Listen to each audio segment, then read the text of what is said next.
किसी को कुछ नहीं बताऊंगी। मैं किसी को कुछ नहीं बताऊँ। प्लीज मुझे जाने दो, मुझे छोड़ दो। नमस्कार, आदाब। मैं inspector Adil Khan, crime petrol Dastak में आपका स्वागत करता हूँ। जिस औरत का कत्ल हुआ उसका नाम डॉली सिंह था। और डॉली का कत्ल इसलिए हुआ क्योंकि वो मुजरिम का कोई गहरा राज जानती थी, कोई ऐसा राज जो कई निर्मम हत्याओं की वजह बनने वाला था। डॉली ने इस दस्तक को महसूस भी किया था और उसके कत्ल के बाद मुजरिम का ये राज ही रह गया। और हैरानी की बात यह थी कि डॉली की मौत के 2 महीने बाद भी उसके कत्ल के बारे में किसी को कुछ नहीं पता था। लेकिन डॉली का कत्ल इस केस का आखिरी चैप्टर नहीं था। अब हमारे सामने मुजरिम का एक ऐसा चैप्टर आया जो भयंकर खून खराबे की तरफ इशारा कर रहा था।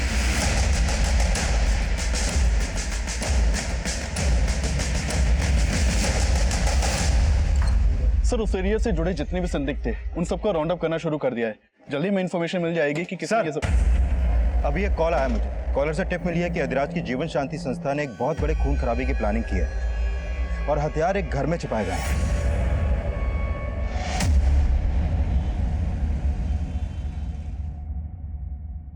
पूजा बेटा, ये देख। अरे भाई, लड़के तो सारे ही सही हैं। तुझे इनमें से कोई लड़का पसंद है तो बता, रिश्ते की बात चलाते हैं फिर।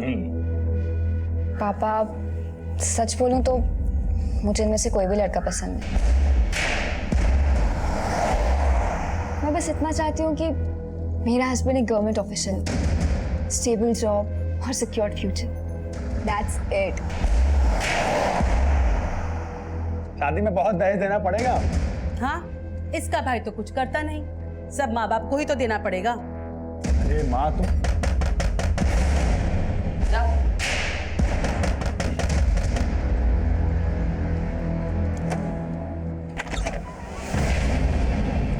चेक करो सब्जेक्ट। सर, क्या सर्च वारंट है हमारे पास। सर बताइए तो हुआ क्या है? Search warrant? Sir search warrant? Sir लेकिन बताएंगे कि हुआ क्या है। अरे अरे अरे अरे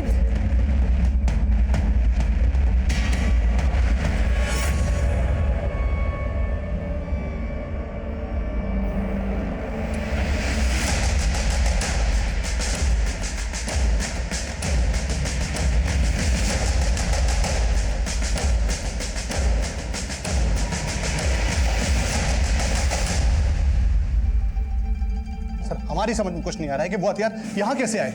सर, हमें लगता है हमें कोई फंसाने की कोशिश कर रहा है। कोई दलील नहीं चलने वाली। तुम लोग इस अधिराज के लिए काम करते हो ना? अधिराज नहीं, स्वामी अधिराज कहिए। उनका इसमें कुछ भी लेना देना नहीं है। वो गुरु है हमारे। गुरु के शिष्य के घर में बंदूकें क्या कर रही हैं? बंदूकें घर में नहीं, घर के पीछे मिली है। कोई भी आके छुपा सकता है। ये हमारे गुरुजी और हमारे परिवार को बदनाम करने की चाल है किसी की। शहर की सुरक्षा का मामला, ऐसे नहीं जाने दे सकते। देखे उन्हें। अरे कहाँ? सर, हम लोगों ने कुछ नहीं किया। बुलाओ उनको। अरे ये तो सर, पक्का इस फैमिली पर अधिराज का राजयोग चल रहा है, पर वो तो क्लीन चिट लेकर बैठा हुआ है। क्या करें उसका? इनके बयान से वो भी हत्या चढ़ेगा। इनकी ऐसी कुंडली निकालो कि सफाई देने के लायक ही नहीं रहा। और उस कॉलर के बारे में पता करो जिसने हत्यारों की टिप दी थी। हो सकता है उससे अधिराज के बारे में कोई इन्फॉर्मेशन मिले। यदि आप अपने घरों के मक्खी मच्छरों पर अहिंसा का प्रयोग शुरू कर दें तो क्या हो? आप हिंसा से तो बच सकते हैं, परंतु बीमारियों से आपको कोई नहीं बचा सकता। ठीक उसी तरह एक स्वस्थ समाज के निर्माण के लिए उन विनाशकारी तत्वों का नाश करना परम आवश्यक है जो कि सिर्फ हमारी शांति को भंग करने के लिए उत्पन्न हुए हैं। बोलो स्वामी अधिराज की, स्वामी अधिराज की जय।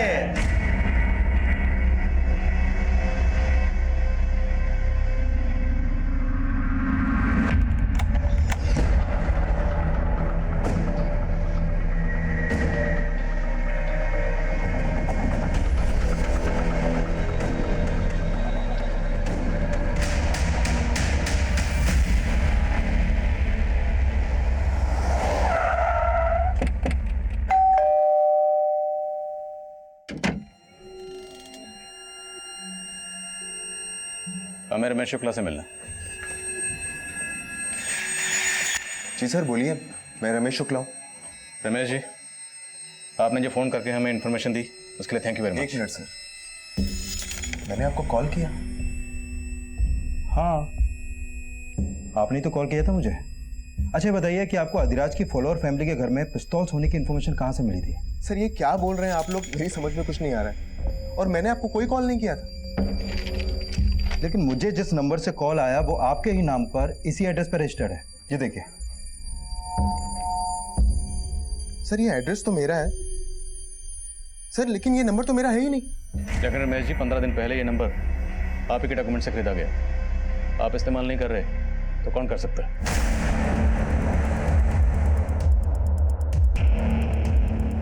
आप इनकी?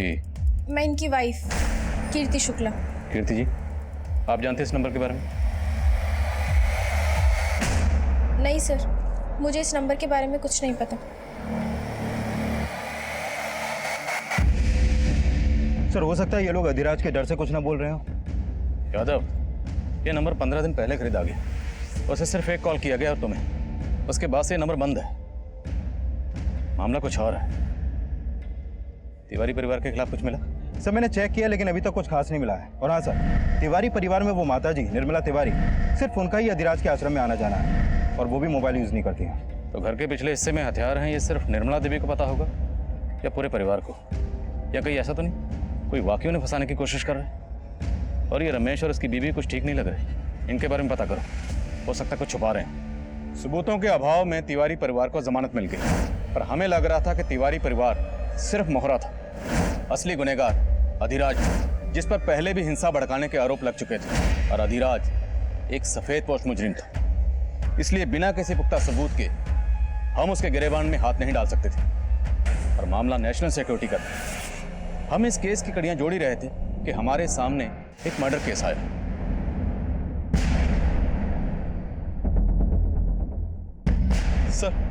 सर यहाँ आसपास के इलाके में कहीं भी सीसीटीवी नहीं है। लोगों से भी पूछताछ की लेकिन कुछ पता नहीं चल पाया। बॉडी को तालाब में फेंकने की कोशिश की गई होगी, लेकिन शायद ठीक से डंप नहीं कर पाए। ये देखो, कलाई पर टैटू है। आसपास के थानों में पता करो। हो सकता है किसी ऐसी औरत की मिसिंग कंप्लेंट फाइल की गई हो जिसमें इस टैटू का डिस्क्रिप्शन हो। Okay sir. Mishra sir. Body को पोस्टमार्टम के लिए भेजो। Okay sir. गन वाले केस का क्या हुआ? अधिराज से कब मिल सकते हैं? सर अधिराज के आदमी कुछ ठीक से बता नहीं रहे, हमेशा यही बोलते हैं कि स्वामी जी ध्यान में है। वो जानबूझ के हमें अवॉइड कर रहा है। ध्यान तोड़वाना पड़ेगा उसको।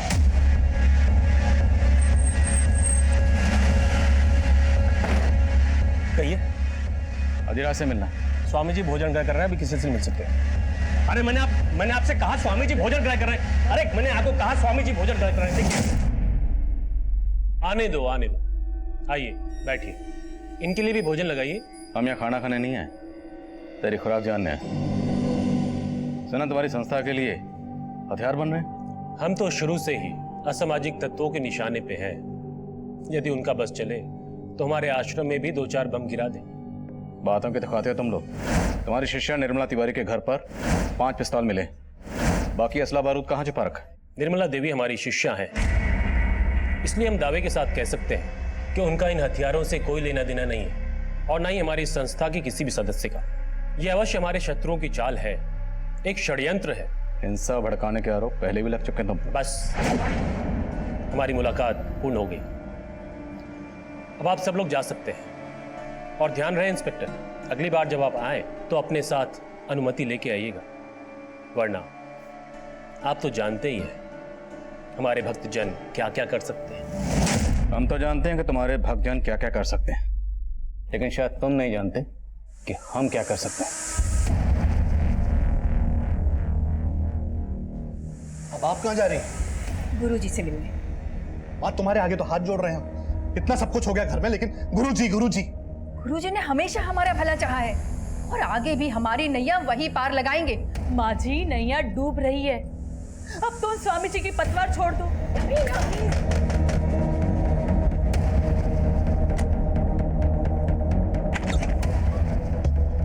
पुलकित जोशी, इंटेलिजेंस डिपार्टमेंट। इंटेलिजेंस? देखिए, मैं जानता हूं कि स्वामी अधिराज की वजह से आप लोग पुलिस के रडार पे हैं, लेकिन अगर आप लोग हमारे साथ थोड़ा कोऑपरेट करेंगे तो मैं आपको इस मुसीबत से बचा सकता हूं।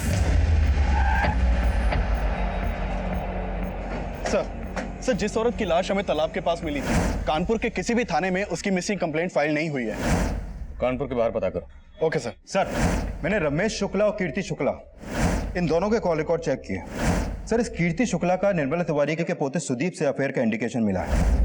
मतलब तिवारी परिवार और शुक्ला परिवार में कोई ना कोई कनेक्शन जरूर है। रमेश शुक्ला के नाम से जो सिम खरीदा गया उससे ये टिप मिलना कि तिवारी परिवार के घर में हथियार हैं, इसका स्वामी अधिराज या उसकी संस्था से कोई ना कोई ताल्लुक जरूर है, जो ये दोनों फैमिलीज हमसे छुपा रही हैं।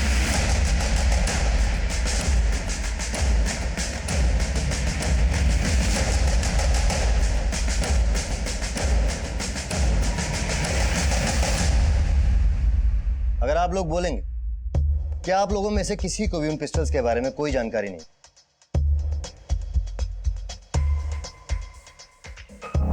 तो इस बात का विश्वास तो मैं भी नहीं करूंगा। लेकिन सर, हकीकत तो यही है कि हमारा उन हथियारों से कोई लेना देना नहीं है। रमेश शुक्ला और उसकी बीवी कीर्ति शुक्ला, उनका किससे लेना देना है? देखिए, मैं अच्छी तरह जानता हूं कि आप लोग स्वामी अधिराज के राजदार हो, और यहां आने से पहले आप लोगों के बारे में मैंने सारी इंफॉर्मेशन इकट्ठा की। अगर आप लोग किसी भी पचड़े में नहीं पड़ना चाहते तो जैसा मैं कहता हूं वैसे कीजिए। जब भी इस तरह के केसेस सामने आते हैं तो स्टेट पुलिस के अलावा सेंट्रल एजेंसीज की भी उन पर नजर रहती है। आईडी सेंट्रल गवर्नमेंट के लिए काम करती है, जो कभी कभी स्टेट पुलिस को बाईपास करके अपनी इन्वेस्टिगेशन करती है, जिसकी भनक हमें भी नहीं होती। पुलकित जोशी और तिवारी परिवार की मुलाकात के बारे में हमें कुछ नहीं पता था। दरअसल उस वक्त इस केस में ऐसा बहुत कुछ हो रहा था जो हमारी नजरों के परे था।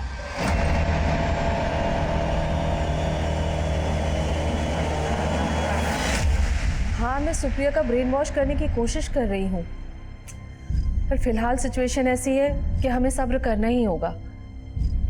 हाँ, लेकिन मैं इतनी जल्दी उससे कैसे बात कर लूं? एक मिनट, दरवाजे पर कोई है, मैं बाद में बात करती हूँ।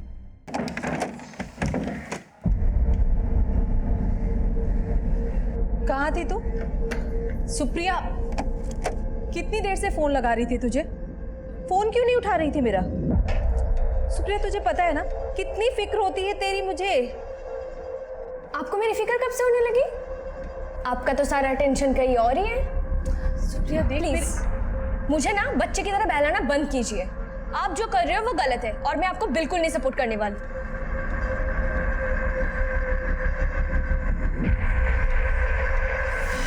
सर देखिए, कोई गलत फहमी हुई है आपको।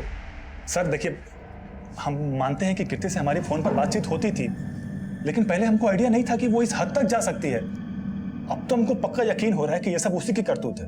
क्यों? ऐसा क्या था? कीर्ति ऐसा क्यों करेगी?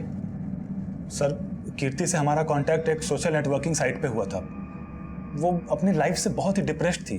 फिर तो हमारी बातचीत होती थी सिर्फ, लेकिन उसके बाद हम मिलने भी लगे थे। रमेश से शादी करना मेरी जिंदगी की सबसे बड़ी गलती थी सुदीप। वो बहुत डोमिनेटिंग है, आए दिन मुझ पे हाथ उठाता है। मैं तो परेशान हो गई हूँ उससे। तुम उसे डिवोर्स दे दो।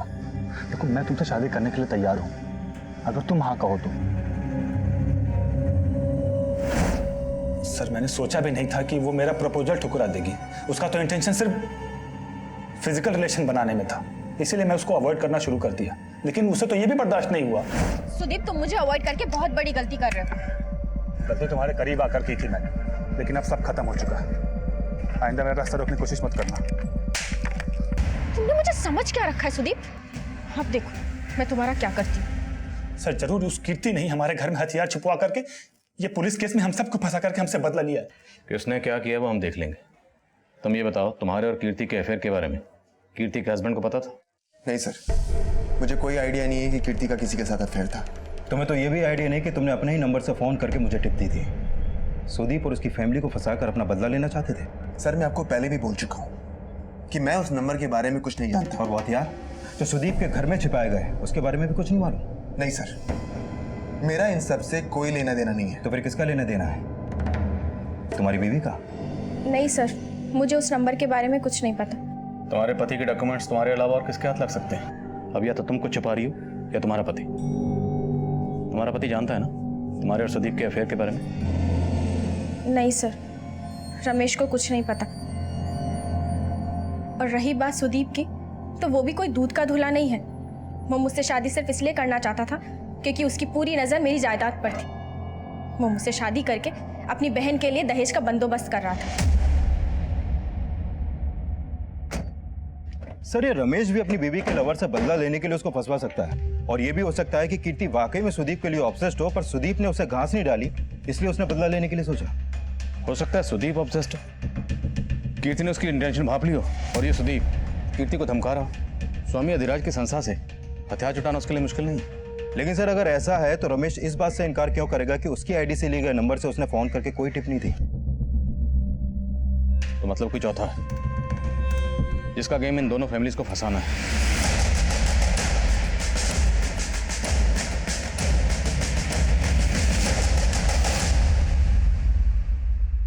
अरे तुम समझ क्यों नहीं रहे हो? कर तो रही हूं मैं कोशिश। ये सही समय नहीं है, हमें थोड़ा और वेट करना पड़ेगा। हाँ 1 मिनट, बाद में बात करती हूँ, बाय। ये लीजिए। क्या है ये? इन पेपर्स में साफ लिखा है मैं अब इस घर की बराबर की हकदार हूँ। सुप्रिया ये सब क्यों कर रही है तू? ये प्रॉपर्टी पापा की थी ना, तो उनके मौत के बाद आप अकेले तो मालिक हमें दे दीजिए और निश्चिंत रहिए, परंतु स्मरण रहे आपका समर्पण पूर्ण होना चाहिए। ऐसी कोई बात ना हो जो हमसे छुपी हो। कुछ तो ऐसा है जो आप छुपा रही हैं हमसे। गलती हो गई गुरुजी, बहुत बड़ी गलती हो गई। आप तो परम ज्ञानी हैं गुरुजी, आपको जानते हैं। हम आपको उस आईडी एजेंट के बारे में बताने ही वाले थे गुरुजी। ID agent? कौन आईडी एजेंट? देखिए मैं जानता हूँ कि आपकी दादी अधिराज के खिलाफ नहीं जाएगी और ना ही आपके परिवार में से कोई इसके खिलाफ जाएगा, और उसका खामियाजा आप अच्छी तरह भुगत चुकी हैं। पर हम गलत नहीं है। मैं जानता हूँ, लेकिन अधिराज 100% गलत है। देखिए अभी तो उसका हथियारों का ही कनेक्शन आपके परिवार से मिला। अगर अब भी आप लोगों ने मेरी बात नहीं मानी तो आप लोगों को कोई बचा नहीं पाएगा। पर इसमें मैं क्या कर सकती हूँ? मेरी बात कोई नहीं सुनेगा। आपका घर इसी गली में है ना? जी। देखिए सवाल सिर्फ आपकी बदनामी का नहीं, नेशनल सिक्योरिटी का सवाल जो मैं आपकी फैमिली से एक्सपेक्ट करता हूँ, क्या मैं आपसे एक्सपेक्ट कर सकता हूँ? मैं क्या कर सकती हूँ? अगर आप आईडी की मदद करेंगे तो मैं आपको जरूर बताऊंगा कि आपको क्या करना होगा।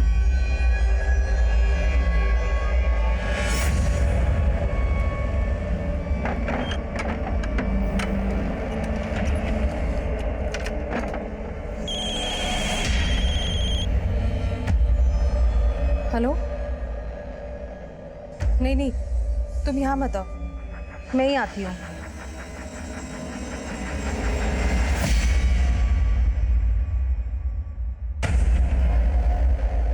सर इस औरत की पोस्टमार्टम रिपोर्ट के मुताबिक इसकी उम्र 25 से 28 साल के बीच की होगी, लेकिन सर कानपुर और उसके आसपास के एरिया में इस उम्र की औरत की कोई भी मिसिंग कंप्लेंट दर्ज नहीं हुई है। पर मौत की वजह है सफोकेशन।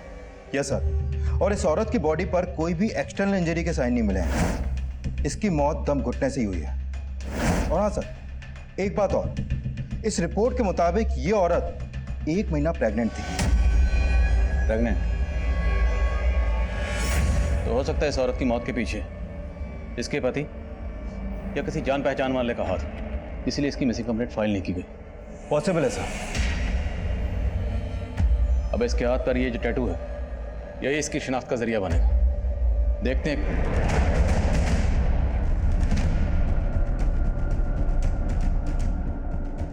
आई थिंक ये टैटू मैंने कहीं और भी देखा है।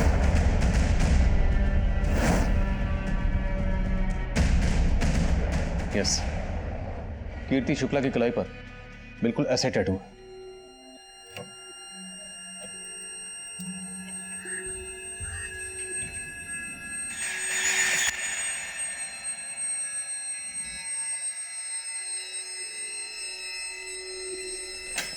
रमेश, क्या ये सब? रमेश मैं तुम्हें बताने ही वाली थी। क्या बताने वाली थी? बेवकूफ समझ कर रखा है तुमने मुझे? आखिर दिखा दी तुमने अपनी जात। पहले खुद आईना देखो, तुम्हारी जात क्या है मालूम है मुझे। पता नहीं रोज कितनी लड़कियों के साथ जाकर सोते हो। रमेश हाथ उठाना मुझे भी आता है, आज गलती कर दी, आइंदा मत करना।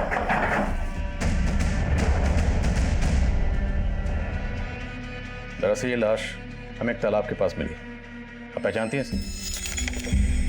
नहीं सर। इसे जानते हो सकता है तुमने इस लड़की को अपनी वाइफ कीर्ति के साथ कभी देखा हो। नहीं सर, मैंने इसे कभी नहीं देखा। पर आप ये सब मुझसे क्यों पूछ रहे हैं? क्योंकि इस औरत की कलाई पर बिल्कुल वैसे ही टैटू है जैसा आपकी कलाई पर। हाथ दिखाई। ये देखिए, फर्क सिर्फ इतना है कि इस औरत के हाथ में जो टैटू है उसमें ए लिखा है और आपके के। ये टैटू आपने कहाँ से बनवाया? याद नहीं है, बहुत टाइम हो गया है। याद नहीं मतलब? ये टैटू आपने कहाँ से बनवाया, आपको याद नहीं? हाँ सर, याद आया। गुलमोहर मार्केट से। गुलमोहर मार्केट में कहाँ से? शायद परम गैलरी।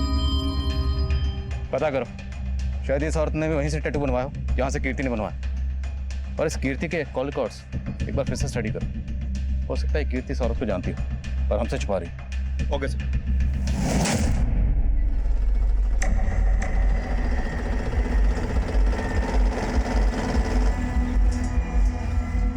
मुझे लगा नहीं था कि तुम आओगे, पर तुम तो देश की सुरक्षा को लेकर वाकई कंसर्न। देखिए, मुझे आपके इस मिशन में कोई इंटरेस्ट नहीं है। मैं आपसे सिर्फ इसलिए मिल रही हूँ क्योंकि मुझे अपनी फैमिली को इस सबसे बचाना है। लेट्स सी हमें कितनी सक्सेस मिलते। पर मुझे करना क्या होगा?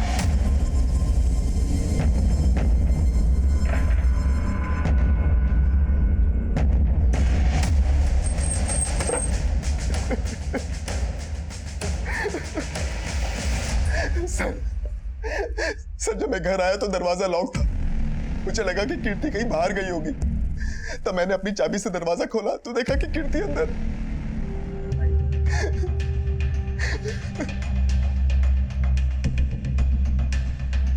गोली आर पार हो गई।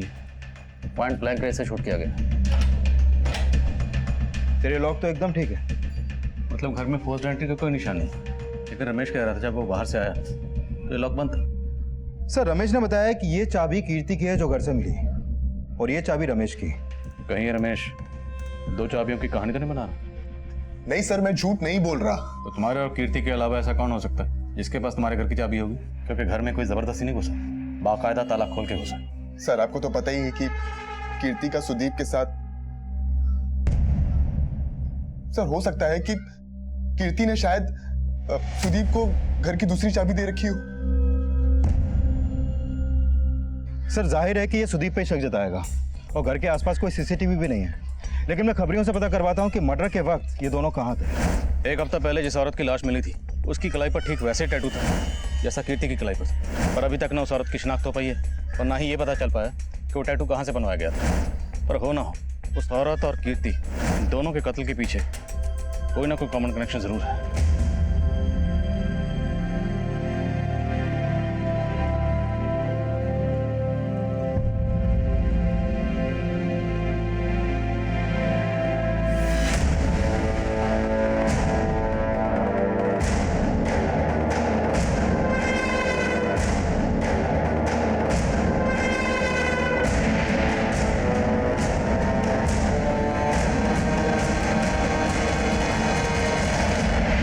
सर, मैंने 200 से ज्यादा फैमिलीज की लिस्ट बनाई है जो स्वामी अधिराज को काफी मानती है। सब पर नजर रखो, किसी पर भी जरा सा शक हो तो उठा लो। Okay sir. सर, कीर्ति की बॉडी में जो बुलेट मिली थी उसकी बैलिस्टिक रिपोर्ट आ गई है। जिस पिस्तौल से कीर्ति को मारा गया वो उसी तरह की पिस्तौल थी जो तिवारी परिवार के घर से मिली।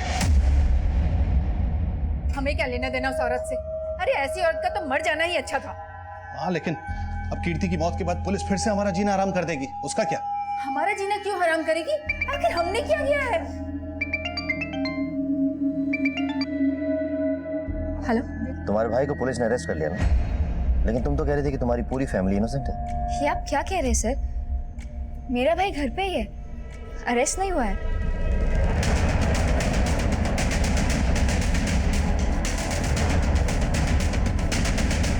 लेकिन साहब, अरे क्या हुआ? ये क्या कर रहे हैं आप लोग? कहाँ ले जा रहे हैं? कहाँ ले जा रहे हैं साहब? अरे सुन,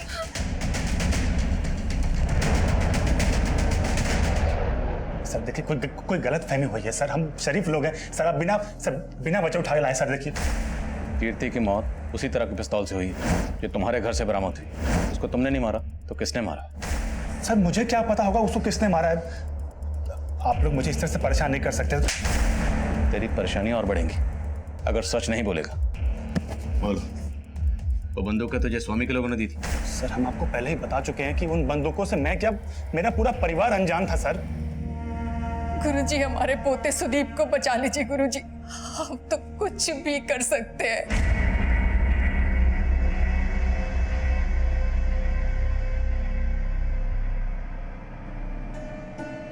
देखिए, समय ठीक नहीं चल रहा है। हमारा सुझाव आपको यह है कि अपने समस्त परिवार को लेकर किसी दूसरे शहर चली जाइए। लेकिन गुरुजी, सुदीप वो तो पुलिस हिरासत में है। उसको बाद में देख लेंगे, समय आने पर उसका उचित समाधान निकालेंगे हम। परंतु इस समय आप बाकी परिवार वालों को लेकर दूसरे शहर चली जाइए। जी जी गुरुजी। कीर्ति की बॉडी का पोस्टमार्टम करने वाले डॉक्टर का कॉल आया था। उनका कहना है कि कीर्ति भी 1 महीना प्रेग्नेंट थी, ठीक इस औरत की तरह। और सर, इन दोनों औरतों के हाथ में एक ही पैटर्न का टैटू। सर, आपका अंदाजा बिल्कुल सही था, इन दोनों मर्डर्स का लिंक कॉमन है। लेकिन कीर्ति प्रेग्नेंट है, ये बात उसके पति रमेश ने हमसे क्यों छुपाई? सर, मैंने रमेश से पूछताछ की थी। उसका कहना है कि उसने बात इसलिए छुपाई क्योंकि उसे लगता था कि कीर्ति के पेट में जो बच्चा था वो उसका नहीं बल्कि सुदीप का था। सर वो रमेश झूठ बोल रहा है। अरे मेरा तो कीर्ति से 2 महीने पहले ब्रेकअप हो गया था, तो उसके पेट में 1 महीने का बच्चा वो मेरा कैसे हो सकता है? सर, ये अधिराज का चेला है, इतनी आसानी से नहीं उगलेगा। सर, एक काम करते हैं, इसका डीएनए मैच करवाते हैं कीर्ति से और उस औरत से जिसकी लाश हमें तालाब के पास मिली थी, और रमेश से भी। क्या पता भाई कोई कहानी बना रहा हूँ। यादव, हो सकता है इन दोनों के अलावा ये कोई तीसरा ही हो जो ये सारा खेल खेल रहा है। क्योंकि रमेश की आईडी से जो सिम खरीदा गया था, उससे वो कॉल हमें किसने किया था ये अभी तक पता नहीं चला। अब ये अधिराज का दुश्मन है, सुदीप का या रमेश का, ये भी क्लियर नहीं। पर ये कॉलर जो भी है, उसका कीर्ति से और उस औरत से जिसकी लाश हमें तालाब के पास मिली, उन दोनों से कोई कनेक्शन जरूर है जो फिलहाल हमें नजर नहीं आ रहा।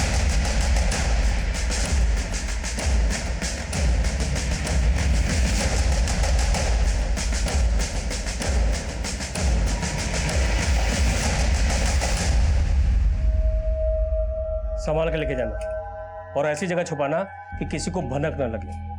पुलिस ने मुस्तैदी बढ़ा दी है। अधिराज के फॉलोअर्स में से हमने इसे 0 डाउन किया। इसी ने तुम्हारे घर पे हथियार रखवाए थे। ये तो गौतम जी है, अधिराज जी के महंत। आश्रम के अलावा इसके किसी और ठिकाने का पता है तुम्हें? सर, हमने अधिराज के लोगों में से इस गौतम को 0 डाउन किया है। सर, खबरियों से पता चला है कि मेरठ से खरीदे गए हथियारों की डील के वक्त ये गौतम भी वहां मौजूद था। सर, इस गौतम का आश्रम के अलावा एक और ठिकाने का पता चला है। उठाओ इस गौतम। Okay sir.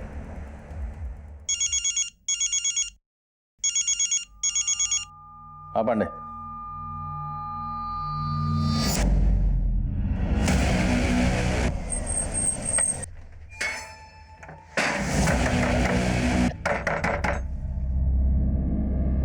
आसपास देखो, लगता है घर में नहीं है, शायद किसी ने देखा हो।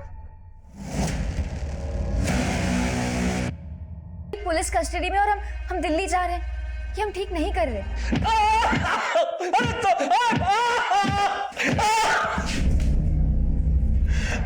अब बोलेगा? बोल, किसने मारा? मानते हैं कि उस हवलदार को हमने मारा साहब, लेकिन उस औरत को नहीं मारा साहब। बोल, किसने मारा? इन औरतों के पेट में किसका बच्चा था? तेरा या तेरे स्वामी का? नहीं स्वामी जी का और ना ही हमारा। ये जो 3 औरतें मारी गई हैं ना, इन तीनों की कलाई पे टैटू बनाओ। इस टैटू का तुझसे या तेरे उस स्वामी से क्या ताल्लुक है? बोल। ADK कोड है कोई? क्या मतलब है इसका? हमें नहीं मालूम ये क्या है, और इन औरतों से हमारा कोई संबंध नहीं है, और हमने इन्हें नहीं मारा है सर। तेरे घर में जो बंदूकें मिली हैं वो दिवाली पे आतिशबाजी के लिए रखी थी। ऐसे नहीं मानेगा, वॉश करो जरा इसे।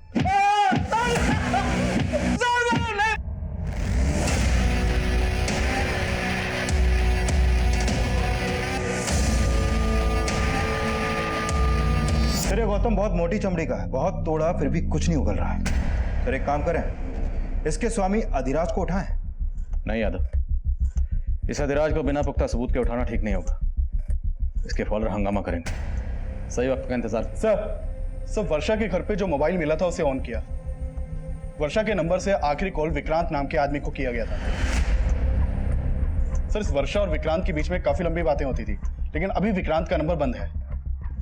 वर्षा की बेटी?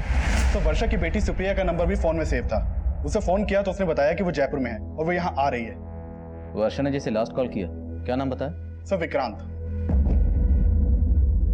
विक्रांत मतलब V for Varsha, V for Vikrant. और वर्षा की कलाई में जो टैटू था उसमें वी लिखा था।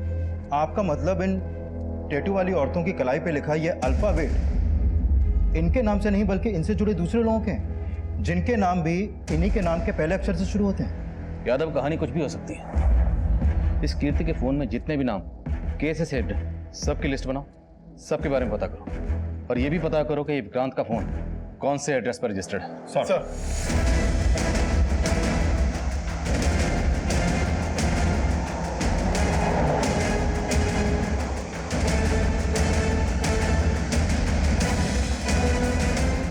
Hello, Kanpur airport.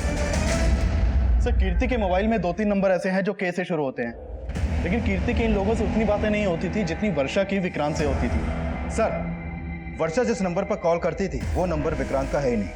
दरअसल वो नंबर इस डॉली सिंह के नाम पर सुभाष नगर के एड्रेस पर रजिस्टर्ड है। सर, ये photo mobile network service provider से मिला है। अगर वो नंबर डॉली का था तो वर्षा ने डॉली का नंबर विक्रांत के नाम से क्यों सेव कर रखा? सर, पता चला है कि कानपुर से दिल्ली जाने वाली एक फ्लाइट में बॉम्ब है और निर्मला तिवारी और उसका परिवार उसी फ्लाइट से दिल्ली जाने वाला है। इस खबर ने पूरे शहर में रेड अलर्ट कर दिया।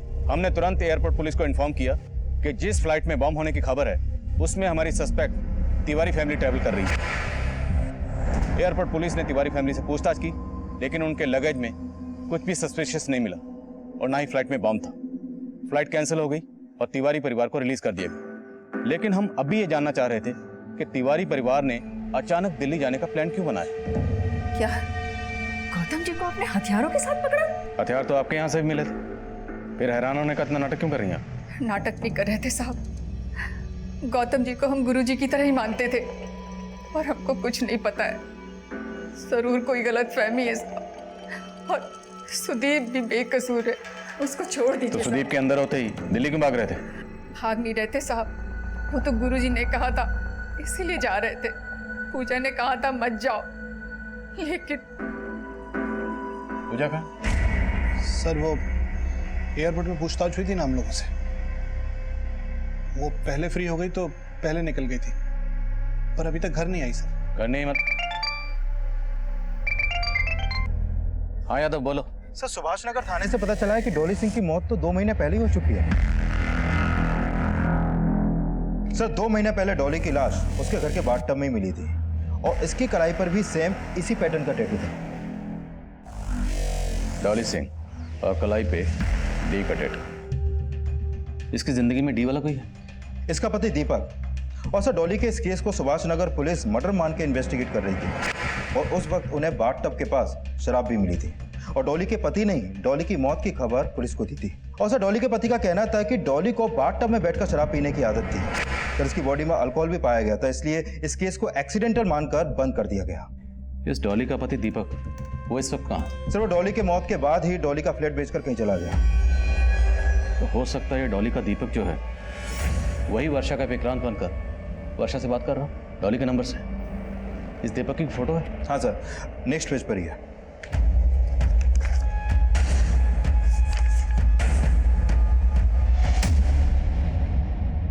सर, मैंने मम्मी को बोला था कि अब विक्रांत से दूर रहो, वो अच्छा आदमी नहीं है। पर मम्मी उससे शादी करना चाहती थी, इसीलिए मैं मम्मी से दूर रहने लगी थी।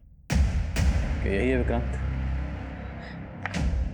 हाँ सर, यही वो आदमी है जिसकी वजह से मेरी मम्मी ने सुसाइड किया है। डॉली का दीपक ही वर्षा का विक्रांत है, तो क्या कीर्ति का के और इस औरत का ए भी है? सर, ये आदमी इस औरत का ए है कि नहीं ये कह पाना मुश्किल है अभी, क्योंकि अभी तक इस औरत की कोई पहचान नहीं हो पाई है। लेकिन सुदीप कीर्ति से सोशल मीडिया से टच में आया था, तो हो सकता है कि ये आदमी भी कीर्ति से सोशल मीडिया के थ्रू मिला हो। सुदीप कीर्ति को भी अच्छी तरह से जानता था, तो हो सकता है सुदीप इस आदमी को भी पहचानता। सर, ये तो इंटेलिजेंस डिपार्टमेंट का एजेंट पुलकित जोशी, इंटेलिजेंस डिपार्टमेंट से। इसने हम लोगों को अपना मुखबिर बनने का ऑफर दिया था। क्या हुआ? क्या ढूंढ रही? वो मेरा फोन नहीं मिल रहा है, शायद आपकी गाड़ी में रह गया होगा। हो, एक्चुअली कार तो मैंने सर्विसिंग के लिए भेज दी, पर यू डोंट वरी, जैसी कार आएगी तुम्हारा फोन भी मिल जाएगा। ये आपके हाथ में टैटू मशीन है ना? एक्चुअली टैटू बनाना मेरी हॉबी है। क्या मैं तुम्हारे हाथ पे टैटू बना सकता हूँ? सर, पूजा अभी तक घर नहीं पहुंची और उसका फोन भी बंद आ रहा है। मतलब ये पुलकित अब पूजा का पी बन के है। उसका अगला टारगेट पूजा है। यादव, पूजा की लोकेशन ट्रैक करो, पता करो कि उसका फोन कहाँ स्विच ऑफ हुआ। हमें पूजा को बचाना है। Okay sir. अच्छा है ना पी? जानती मैं तुम्हारे हाथ पे पी का टैटू क्यों बना रहा हूँ? क्योंकि तुम्हारा नाम भी पीस है और मेरा नाम भी पीस है। ठीक है, कुछ भी पता चले तुरंत फोन करो। सर, पूजा का फोन अभी लक्ष्मी नगर में बंद हुआ है और जिस नंबर पे उसने लास्ट कॉल की थी वो भी अभी लक्ष्मी नगर में एक्टिव है। सर, वो नंबर अदिति बिष्ट के नाम पे रजिस्टर्ड है और ये वही औरत है जिसकी लाश हमें तालाब के पास मिली थी।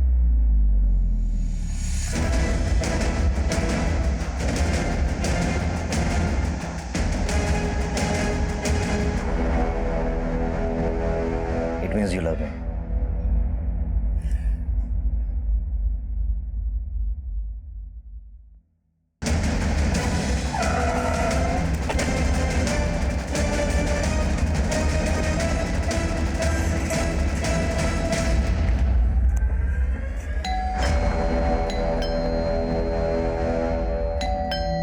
एक सेकंड।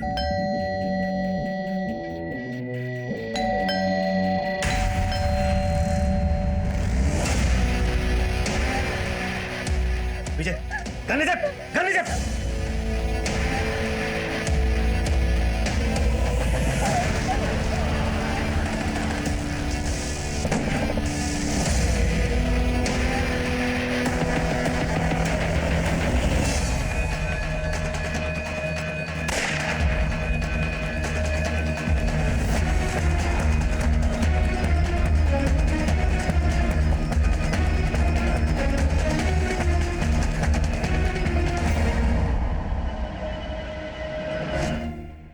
डॉली, अदिति, कीर्ति, वर्षा और अब पूजा।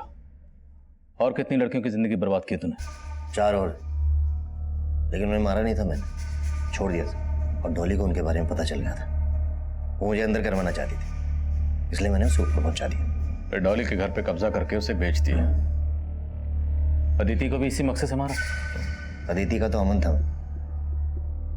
बहुत प्यार करती थी मुझसे, उसे मारना नहीं चाहता था, लेकिन वो बेवकूफ हमारे प्यार की निशानी चाहती थी। बच्चा, एंड आई हेट किड्स। और वर्षा से मैं उसका घर हासिल करना चाहता था, लेकिन वो अपनी बेटी के कारण शादी के लिए रेडी नहीं हो रही थी। और जब मुझे पता चला कि उसने अपना घर अपनी बेटी के नाम कर दिया, तो छोड़ दिया मैंने उसे, मारा नहीं। और उसकी मौत का जिम्मेदार तू ही है। तेरी वजह से डिप्रेशन में गई और उसने सुसाइड कर लिया। कीर्ति की जिंदगी में कैसे दाखिल हुआ? उससे मैंने सोशल मीडिया पे दोस्ती की, कमल बन के, और वो मेरे प्यार में सेंटी हो गई। और उसने मुझे सुदीप के बारे में सब कुछ बता दिया, और पूजा के बारे में भी, जिसकी शादी की दहेज के लिए सुदीप कीर्ति को फंसा रहा था। और फिर मैंने पूजा का मैट्रिमोनियल प्रोफाइल देखा। उसे देखती तो मैं उसके प्यार में पागल हो गया। पूजा की विश थी कि वो किसी गवर्नमेंट ऑफिशियल से शादी करे, और पता चला कि उसकी दादी अधिराज की परम भक्त है। फिर मैंने एक प्लान बनाया पूजा की जिंदगी में दाखिल होने का। कीर्ति के घर से रमेश के कुछ डॉक्यूमेंट चोरी किए और एक नया नंबर लिया, और पूजा के घर में वो हथियार छुपा दिए। अधिराज आप लोगों के रडार पे पहले से था, इसलिए मैंने आप लोगों को जानबूझकर उसकी टिप दी। हेलो पुलिस स्टेशन, मैं आपको कुछ हथियारों के बारे में बताना चाहता हूँ। और पूजा का परिवार फंस गया, और मौका मिलते ही मैं उनके परिवार से इंटेलिजेंस डिपार्टमेंट का एजेंट बन के मिला। पुलकित जोशी, इंटेलिजेंस डिपार्टमेंट से। मेरा मकसद सिर्फ पूजा को इंप्रेस करना था, लेकिन इसी बीच आपने कीर्ति को अदिति की फोटो दिखा दी और उसे मुझ पे शक हो गया। मुझे उसे मारना पड़ा। फ्लाइट में बम होने की खबर तूने दी थी ना? हाँ, तो क्या गलत किया मैंने? वो मुझे छोड़ के अपने परिवार के साथ दिल्ली जा रही थी। कानपुर एयरपोर्ट, कानपुर से दिल्ली जाने वाली फ्लाइट ARD 457 में बम।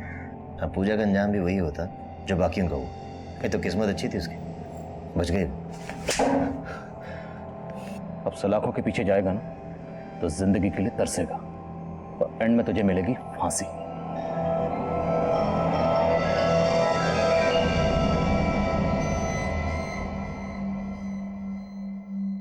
हमारे सपने भी कभी कभी दूसरे के जुर्म की दस्तक बन सकते हैं। ऐसा ही कुछ इस केस में भी सामने आया था और उस जुर्म ने दस्तक दी थी जब पुलकित जोशी नाम रख के एक मुजरिम फेक आईडी एजेंट बन के तिवारी परिवार से मिला था और तिवारी परिवार ने हमसे वो बात छुपाई और उस मुजरिम ने ऐसा शातिर जाल बिछाया कि तिवारी परिवार को इस बात की भनक तक नहीं लगी कि उनकी बेटी पूजा लगातार एक खूंखार मुजरिम से मिल रही थी। ये तो गनीमत थी कि वक्त रहते हम पूजा को बचा पाए, वरना पूजा का भी वही अंजाम होता जो डॉली, कीर्ति, अदिति और वर्षा का हुआ। लेकिन स्वामी अधिराज और उनकी संस्था का इन जुर्मों से कोई ताल्लुक नहीं था। उनकी संस्था से जुड़े गौतम ने संस्था के बाहर रहकर हथियारों की खरीद फरोख्त की थी। वो अब न्यायिक हिरासत में है और कई नाम रखने वाले पुलकित जोशी का असली नाम जगबीर सिंह है। उस पर हत्या, धोखाधड़ी और आपराधिक साजिश का मुकदमा चल रहा है जिसका फैसला आना भी बाकी है। अब मैं आदिल खान आपसे इजाजत लेता हूं। आपसे फिर मुलाकात होगी